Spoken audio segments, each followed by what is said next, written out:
Assalamualaikum warahmatullahi wabarakatuh. Perkenalkan, nama saya Budi Rahayu, calon guru penggerak Angkatan 7, berasal dari SMA Negeri 61 Jakarta. Dengan fasilitator saya Ibu Kristanti Sri Purwati dan pengajar praktek Ibu Helwia. Pada kali ini saya akan mempresentasikan berkaitan dengan demonstrasi kontekstual filosofis pendidikan nasional Ki Hajar Dewantara. Seperti yang kita ketahui bersama bahwa pemikiran Ki Hajar Dewantara tentang pendidikan salah satunya adalah menuntun segala kodrat yang ada pada peserta didik agar mereka dapat mencapai keselamatan dan kebahagiaan yang setinggi-tingginya baik sebagai manusia maupun sebagai anggota masyarakat. Adapun 3 hal yang terbahas di sini.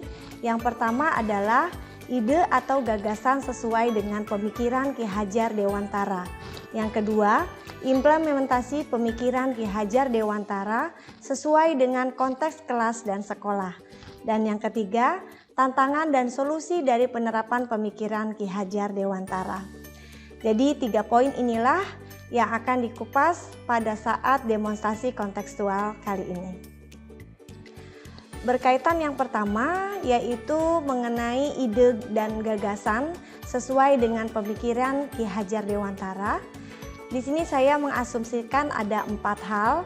Yang pertama, menerapkan trilogi pendidikan KHD, yaitu ing ngarso sung tulodo, ing madya mangun karso tutwuri handayani.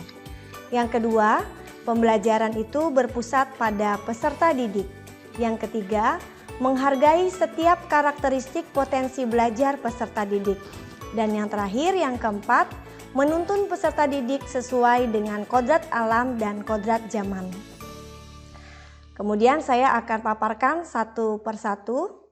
Yang pertama adalah pada sisi menerapkan trilogi pendidikan KHD, ing ngarso sung tulodo, ing madya mangun karso tuturi handayani, di mana ini menuju pada profil pelajar Pancasila.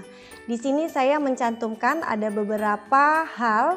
Yang pertama adalah pembiasaan dari tadarus bersama, sholat berjamaah, kemudian upacara pengibaran bendera, minat dan bakat bermain drum band, kemudian pembiasaan berbaris dan salaman pagi, dan berpakaian daerah pada event-event nasional yang diperingati di sekolah.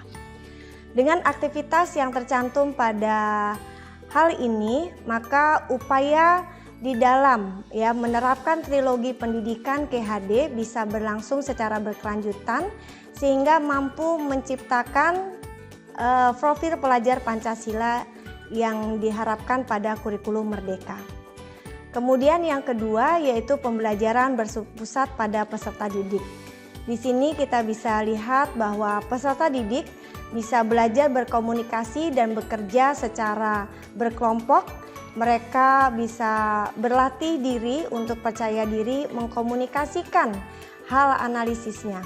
Dan yang kedua misalnya di sini adalah peserta didik belajar untuk motorik kasar, melakukan keterampilan-keterampilan yang dilakukan dengan mempraktekkan membuat dari bahan ajar sesuai dengan topik.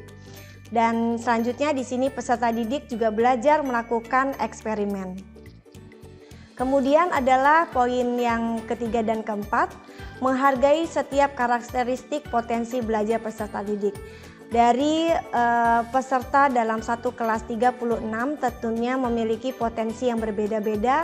Ada yang potensinya bisa muncul ketika dia melakukan aktivitas motoriknya, ada saat pembelajaran secara kognitifnya juga bisa bermunculan di mana potensi-potensi tersebut harus terus dikenali oleh guru pengajar di sekolah. Dan yang terakhir yang keempat, menuntun peserta didik sesuai dengan kodrat alam dan kodrat zaman. Sesuai dengan era yang ada, maka digitalisasi menjadi penting. Di sini peserta didik menggunakan laptop, peserta didik menggunakan HP pada saat pelaksanaan pembelajaran maupun pada saat evaluasi kegiatan pembelajaran. Kemudian apa saja tantangan penerapan pemikiran Ki Hajar Dewantara? Di sini ada 3 hal yang saya cantumkan. Yang pertama adalah Guru hanya dapat menuntun tumbuh atau hidupnya kekuatan yang ada pada peserta didik agar dapat memperbaiki lakunya, bukan dasarnya hidup dan tumbuhnya peserta didik itu sendiri. Jadi di sini guru menuntun, guru sebagai pamong sehingga mampu memperbaiki hal-hal yang kurang baik pada peserta didik agar tumbuh menjadi yang lebih baik dan lebih benar. Yang kedua adalah asas RIKON, yaitu kontinuitas, konvergensi, dan konsentris dapat terwujud dengan kerjasama antara pihak sekolah dan orang tua peserta didik.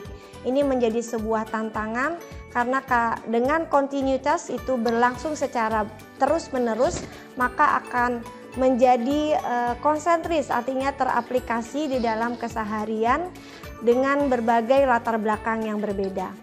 Yang ketiga, perkembangan teknologi informasi yang sangat cepat harus diiringi dengan peran guru untuk menuntun agar pemanfaatan teknologi informasi tersebut sesuai dengan tujuan yang benar, yaitu di mana peserta didik dapat mengekspor lebih banyak dengan pengetahuan-pengetahuan ilmu yang ada.